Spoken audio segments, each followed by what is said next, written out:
घुसपैठ नहीं होने देनी है। धक्का देके बाहर करना है। कब्जा करने के लिए 1 इंच जमीन नहीं देने वाले हैं। एक बार आर पार हो ही जाए, देखा जाएगा। ये सिर्फ बयान नहीं है बल्कि प्रण है। बांग्लादेशियों और रोहिंग्याओं को देश से बाहर खदेड़ने का, और योगी फोर्स इस प्रण को मिशन मोड में अंजाम दे रही है। बदायूं में योगी फोर्स इसी मिशन के साथ बड़े सरकार की दरगाह पहुंची। जी न्यूज का कैमरा भी मौके पर मौजूद था और जो तस्वीरें कैमरे में कैद हुई वो बेहद हैरान कर देने वाली थीं। दरगाह के भीतर सैकड़ों की संख्या में बांग्लादेशी और रोहिंग्या घुसपैठिए डेरा डाले हुए थे। जी न्यूज का कैमरा देखते ही उनके होश उड़ गए। भगदड़ जैसी स्थिति बन गई। सभी अपना सामान समेटने लगे। बड़े सरकार मुस्लिम समुदाय का बड़ा धर्मस्थल है। यहाँ दूर दूर से लोग हाजिरी लगाने आते हैं, लेकिन किसी ने ये नहीं सोचा था कि दरगाह के भीतर घुसपैठियों ने अपना अड्डा बना रखा होगा। जिन बांग्लादेशी और रोहिंग्याओं को योगी सूबे से बाहर खदेड़ने की मुहिम चला रहे हैं, उनकी पहचान का अभियान चला रहे हैं, उन्हें मस्जिदों और दरगाहों में छिपाने की साजिश चल रही है। प्रशासन की पकड़ से बचाने की कोशिश की जा रही है। दरगाह परिसर में बड़ी संख्या में घुसपैठियों ने अवैध झुग्गियां बना रखी हैं। कुछ ने तो पक्का निर्माण तक कर रखा है। अब इन सब की पहचान की जा रही है।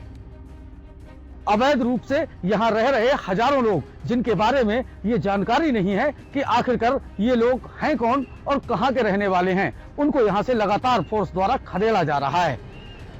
इतने बड़े संख्या में ये लोग एक लंबे समय से किस तरीके से रहते चले आ रहे थे, ये एक बड़ा सवालिया निशान है। अभियान के दौरान पुलिस को लगातार संदिग्ध लोग मिल रहे हैं, जिनके दस्तावेजों की जांच की जा रही है। ये कार्रवाई अब तब तक चलेगी जब तक कि ये पूरा इलाका घुसपैठियों से खाली ना हो जाए। विदेशी नागरिक या रोहिंग्या या बांग्लादेशी की मतलब उसकी सर्च अभियान शुरू किया गया है। ये लगातार चलेगा और जब तक मतलब कि पूरा ये खाली नहीं हो जाएगा तब तक इसको चलाया जाएगा। बड़े सरकार की दरगाह में आने जाने का कोई एक रास्ता नहीं है। यहाँ किधर से भी लोग आ जा सकते हैं। घुसपैठिए इसी बात का फायदा उठाते हैं। पहले झुग्गियां बनाते हैं और फिर धीरे धीरे पक्का निर्माण कर लेते हैं। दरगाह कमेटी का दावा है कि उनकी तरफ से ऐसा करने की कोई इजाजत नहीं दी गई है। आईडी हो या ना हो, ना तो हमने कोई परमिशन दी है इनको कमेटी की तरफ से, ना कोई अलॉटमेंट हुआ है। ये जबरदस्ती के कब्जे करे हुए हैं सब। तो क्या ऐसी भी आशंका जाहिर की है ये बड़े आपराधिक घटनाओं में लिप्त हो सकते हैं? जी जी जी बिल्कुल हो सकते नहीं है, 101% हो सकते हैं ये। दरगाह कमेटी भले ही ये दावा करे कि उसने किसी को भी यहाँ बसने की इजाजत नहीं दी, लेकिन बड़ा सवाल है कि क्या झुग्गी या पक्का निर्माण होते हुए दरगाह कमेटी ने नहीं देखा? इजाजत नहीं दी गई थी तो दरगाह परिसर में निर्माण क्यों नहीं रोका गया? दरगाह परिसर में बसने वालों का वेरिफिकेशन क्यों नहीं किया गया? ऐसे में आशंका है कि दरगाह कमेटी ने जानबूझकर इन घुसपैठियों को यहाँ बसने दिया होगा, लेकिन सीएम योगी ने कह दिया है कि ऐसी कोई भी मंशा पूरी नहीं होने दी जाएगी। ये तालिबानी व्यवस्था और यहाँ दारुल इस्लाम की उनकी मंशा उनको जन्नत में भी पूरी नहीं होने वाली है। जहन्नुम में उससे पहले उनको जाना पड़ेगा।